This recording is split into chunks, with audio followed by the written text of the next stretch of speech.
तो कैसे हैं आप सभी? स्वागत है आपके अपने चैनल पर। तो मेरे साथियों, हम लोगों ने वर्ण क्या होता है, अक्षर क्या होता है, ध्वनि क्या होता है, इन सब चीजों को भी और स्वर क्या होता है इसके बारे में भी अच्छे तरीके से समझा है। ठीक है ना? तो अगर वीडियोस को आप पहले तो ये रिक्वेस्ट है कि आप पूरा देखिएगा, ठीक है? और पूरा देखने के बाद आप लाइक शेयर कमेंट अवश्य करिएगा, क्योंकि चैनल को आपके सपोर्ट की आवश्यकता है। तो चलिए शुरू करते हैं व्यंजन। ठीक है ना? तो सबसे पहले व्यंजन कहते हैं किसको है? तो व्यंजन उसको कहते हैं जो स्वरों की सहायता से बोले जाते हैं। ठीक है ना? यानी कि जो स्वतंत्र रूप से नहीं बोले जाते हैं, किसी स्वर की सहायता से बोले जाते हैं। ठीक है ना? और यहाँ पर मैंने कुछ मटेरियल कंटेंट आपके बीच प्रस्तुत किया है और इसको थोड़ा सा हम लोग समझेंगे भी। ठीक है? तो सबसे पहले ये देखिए क वर्ग मैंने लिखा हुआ है, ये च वर्ग है, ये ट वर्ग है, ये त वर्ग है और ये प वर्ग है। ठीक है ना? तो देखिए ये देखिए 1 2 3 4 5, इधर से भी 1 2 3 4 5, यानी कि 5 में 5 का जब मल्टीप्लाई करेंगे 5 गुणा 5 तो आपको निकलेगा क्या? 25। ठीक है ना? तो ये जो 25 आ रहा है इसी को हम लोग क्या बोलते हैं? देखिए मैं यहां से यहां तक जो लाइनिंग करके लिखा हूं, स्पर्श व्यंजन कहते हैं या फिर वर्ग व्यंजन भी कहते हैं। ठीक है ना? तो अगर क्वेश्चन पूछेगा कि स्पर्श व्यंजनों की संख्या कितनी होती है तो आपका आंसर रहेगा 25 यानी कि 25। ठीक है ना? फिर यदि वर्ग व्यंजन किसको कहते हैं, उनकी संख्या कितनी होती है तो वही होता है कचट तप, कचट तप, और इसकी संख्या भी 25 होती है। यानी कि स्पर्श व्यंजन और वर्ग व्यंजन को ही क्या कहते हैं? स्पर्श व्यंजन कहते हैं, जिसकी संख्या 25 होती है। ये बात समझ में आ गई ना? अब देखिए उसके जस्ट बाद जो मैंने नीचे लिखा हुआ है अंतस्थ व्यंजन, और अंतस्थ व्यंजन की संख्या कितनी होती है? 4 होती है। यहाँ पर लिखा गया है य र ल व। ठीक है? फिर देखिए ये ऊष्म व्यंजन या फिर संघर्षी व्यंजन किसको कहते हैं तो आपका हो जाएगा श स स ह। ये देखिए इसका उच्चारण करने का जो स्थान है वो अलग अलग होता है। ठीक है ना? देखिए ये स बोलते हैं इसको, इसको स बोलते हैं, इसको स बोलते हैं। ठीक है ना? तो ऊष्म व्यंजन है और ये संघर्षी व्यंजन इसको कहते हैं। कोई किसी प्रकार की दिक्कत नहीं होगी। इधर देखिए ये संयुक्त व्यंजन छ तरह सरल, ये क्या है? संयुक्त व्यंजन है। और संयुक्त व्यंजन इसका नाम संयुक्त इसलिए पड़ा है क्योंकि ये संयुक्त हुआ है, यानी कि दो मतलब अक्षरों से मिलकर ये बनता है। अभी हम लोग देखेंगे भी। ठीक है ना? तो सबसे पहले अगर बात की जाए तो हम लोग बात करेंगे ये स्पर्श व्यंजन में। ये जो देखिए मैं अलग से लिखा हुआ हूं यहाँ पे, ठीक है ना? ये जो मैंने अलग से लिखा है ये इसको क्या कहते हैं? उपक्षिप्त व्यंजन कहते हैं। ठीक है ना? या फिर दुगुणी व्यंजन भी कहते हैं। और इसको ये जो स्पर्श व्यंजन है इसे बाहर रखा गया है। ठीक है ना? तो इसके बारे में थोड़ा सा मैं पिछले वाले वीडियो में बताया था, लेकिन अभी आज भी कुछ सीखिए। इससे कभी भी ये प्योर हिंदी के अक्षर होते हैं, ये प्योर हिंदी के अक्षर होते हैं। और जो प्योर हिंदी के जो अक्षर है उपक्षिप्त, इनसे कभी भी किसी भी शब्द की शुरुआत नहीं होगी। क्या मैंने बोला? शुरुआत नहीं होगी। जैसे देखिए ये देखिए लिखा है ना ढो ल क। अगर पेपर में यहाँ पर बिंदी लगा देता है नीचे उच्छिप्त वाला, अगर इस तरह से वर्तनी में पूछता है तो ये वर्तनी क्या है? गलत है। इसको आपको क्या करना पड़ेगा? हटाना पड़ेगा। तो जो ऐसे होगा ये सही होगा। ठीक? यानी कि ये जो ढोलक है ये क्या है?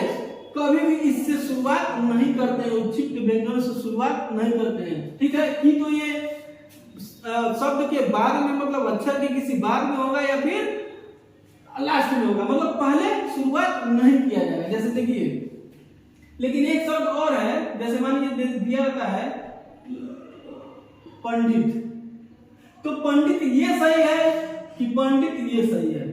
अभी हम लोग उपक्षिप्त के बारे में चर्चा कर रहे हैं, बात समझिएगा थोड़ा। ये पंडित और ये पंडित कौन सा सही है? क्योंकि उपक्षिप्त जो होता है पहले आता नहीं है और इसमें क्या है? बीच में आया है। इस वाले में दिया ही नहीं है बिंदी, कौन सा सही होगा? तो आप आंख बंद करके इसको करेंगे ठीक, लेकिन ये होगा आपका गलत। क्या होगा? गलत होगा। और ये वाला पॉइंट क्या होगा? सही होगा। सही क्यों होगा? क्योंकि ये जो पंडित है भाई ना, ये संस्कृत का शब्द है।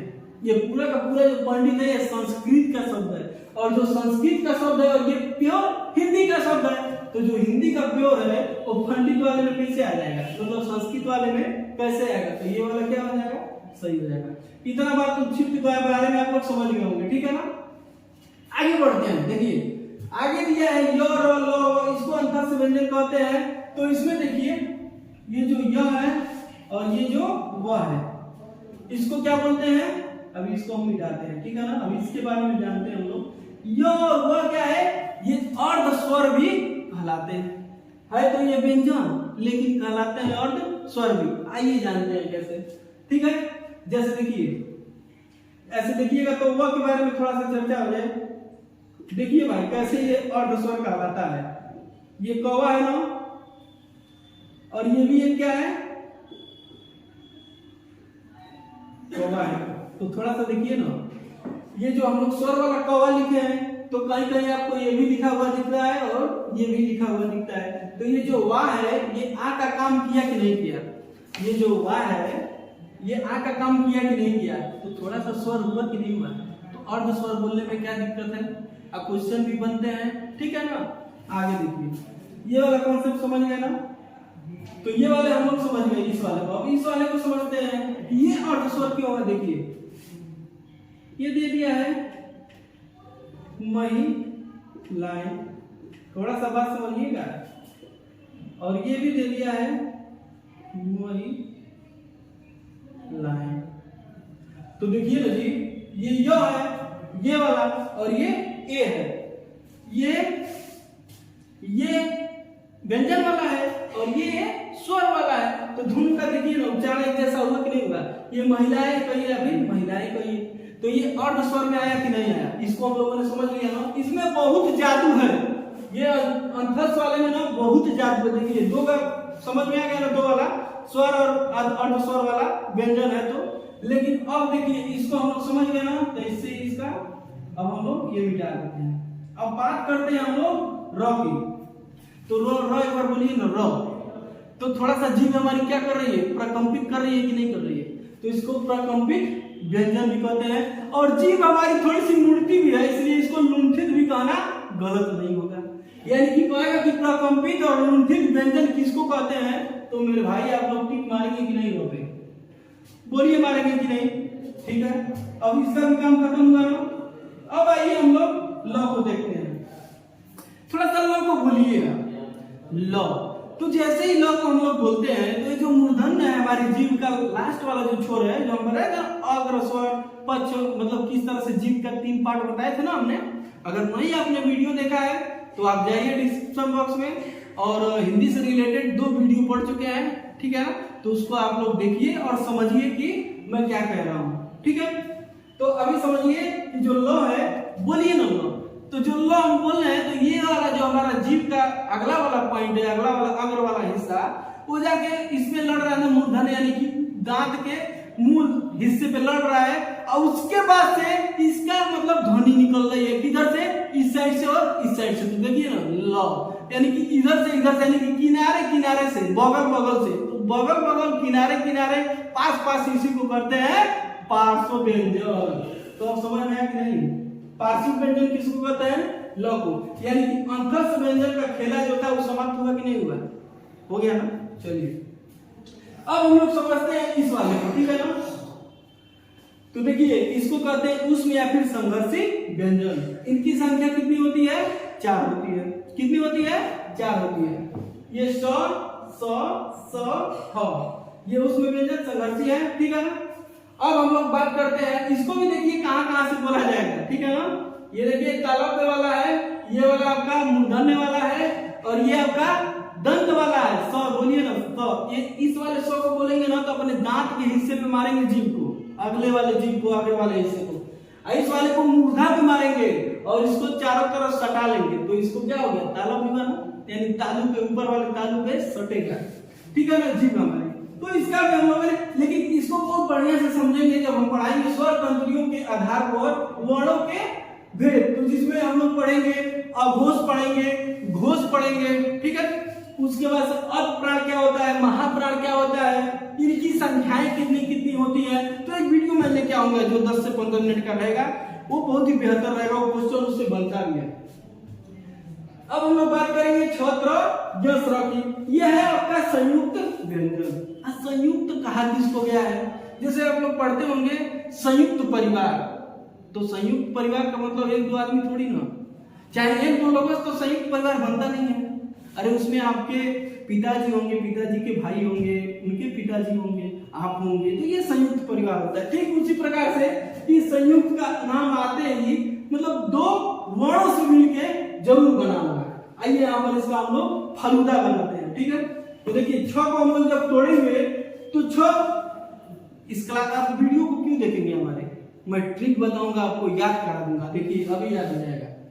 ये छ है ना, तो पहले के जो छत्री लोग होते थे, छ से मतलब छत्री समझिए, छत्री लोग जो होते थे वो बड़ी कस के मारते थे। क्या करते थे, कस के मारते थे। तो इसी से हमारा ट्रिक बन गया। ये आ रहा क, अब पूरा यहाँ पर मिला देंगे स, ये भी षष्ठ कोण वाला स है। तो छत्री लोग क्या करते थे, कस के मारते थे।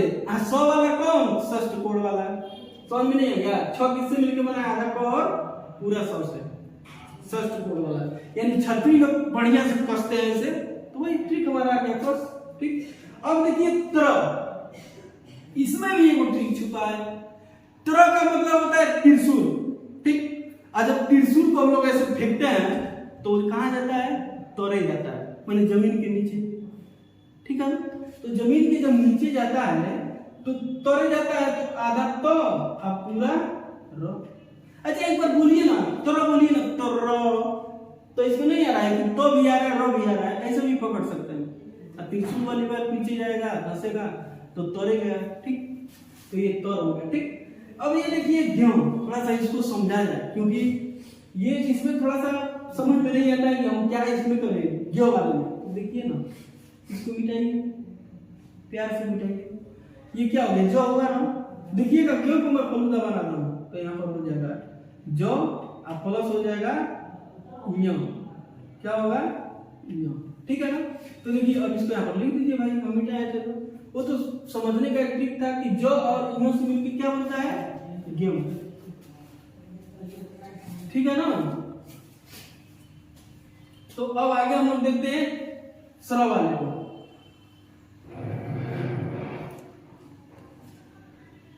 हम लोग आगे देखते हैं स्र वाले को। तो स्र वाले में क्या होगा, स्र वाले में होता है सर, आप लोग बोलते हैं ना सर, इसको समझा जाए। अभी इसको भी बताएंगे, ट्रिक एक बार समझ लिया जाए। जो स्र है ना, तो हम लोग बोलते हैं सर, ये जो सर हम लोग बोलते हैं तो उसमें छोटा वाला स होता है, सपेरा वाला, लेकिन आपको इसी को बड़ा कर देना है। देखिए ये आधा स, ये देखिए यहाँ पर आधा ऐसे रहेगा, क्योंकि ये आधा ज और पूरा ये हो जाता है। ये जैसे आधा स प्लस क्या होगा, स्र, सर होगा, लास्ट में र आएगा, ठीक है ना। यानी कि स, आधा स प्लस र से मिलके स्र बन जाएगा। एक बार मिटाते हैं और एक बार समझाते हैं, फिर देखिए ट्रिक वाला। आप देखिए एक चीज और जो अपने आप से कर सकते हैं, इसमें देखिए ना ऐसे मुड़ा है कि नहीं, ये ऐसे मुड़ा है ना, हाँ स्र वाले में, तो इसको यहाँ पर रख लीजिए ना, रख लिए। अब इसको अपने आप से ऐसे करिए, आधा स और पूरा रो, स्र, लास्ट में रो आ ही रहा है। तो इस तरीके से हम लोगों ने जाना है कि संयुक्त व्यंजन किसको कहते हैं, ठीक। हम लोग जाने हैं कि उष्म व्यंजन किसको कहते हैं, हम लोग जाने हैं कि अंतस्थ व्यंजन किसको कहते हैं, और हम लोग जाने हैं कि ये जो हमारा स्पर्श व्यंजन है, ये जो हमारा स्पर्श व्यंजन है कितना है, 25 है। तो स्पर्श व्यंजनों की संख्या 25 है। देखिए 5 इधर से, 5 इधर से। देखिए पहला और दूसरा क्या होता है, अघोष होता है। तीसरा चौथा पांचवा क्या होता है, सघोष होता है। 1 3 5 ये अल्प प्राण होता है, और 2 और 4 क्या होता है, महाप्राण होता है। तो ये अगले वीडियो में आपको मिलेगा, थोड़ा सा सब्र करिएगा, ठीक है ना। तो इस तरीके से ये पूरा समाप्त हो गया। अब इधर देखते हैं आगत व्यंजन। आगत व्यंजन, एक चीज मैंने नहीं बताया था स्वर वाले में, एक आगत स्वर भी होता है जिसका मैं जिक्र किया था थोड़ा सा, ये अ। ये अपने हिंदी का नहीं है। पूछिए कैसे? डॉक्टर हम लोग लिखते हैं ना, तो डॉक्टर यहाँ का नहीं है भाई, विदेशी शब्द है डॉक्टर, ठीक है ना।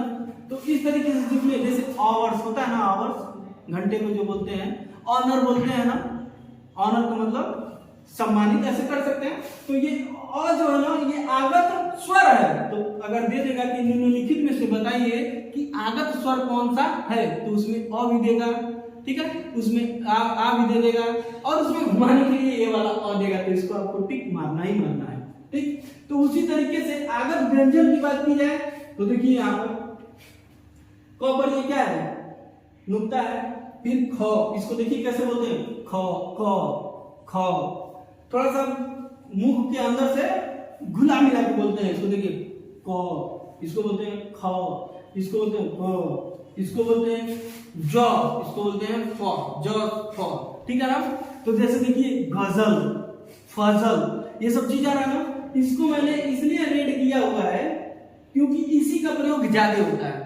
आगत तो ये भी है 1 2 3 4, 1 2 3 4 5, ठीक। अब 52 और 5 57 भी कोई व्यंजन हो सकता है, लेकिन ये अलग होता है, ये आगत होता है, इसके लिए इसको नहीं जोड़ा जाता है। कुल व्यंजनों की संख्या 52 ही होती है।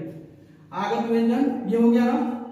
अब इस तरीके से हम लोगों ने सारी चीजें जो यहाँ पर मटेरियल लिखा हुआ था, जो कंटेंट आप लोग के बीच प्रस्तुत था, बहुत ही बढ़िया तरीके से समझाने का प्रयास किया गया है। और आशा करते हैं कि आप सभी को जो चीजें मैंने यहाँ पर समझाया हुआ है, परीक्षा की दृष्टि से भी और आपके दृष्टि से और आपकी किताब के दृष्टि से भी मिलता जुलता होगा, ठीक। तो आप एनालिसिस करिए और आप सभी चैनल को लाइक करिए, शेयर करिए, सपोर्ट करिए और ज्यादा से ज्यादा विद्यार्थियों के बीच में पहुंचा दीजिए, ठीक है ना। तो आज के लिए बस इतना ही। जय हिंद।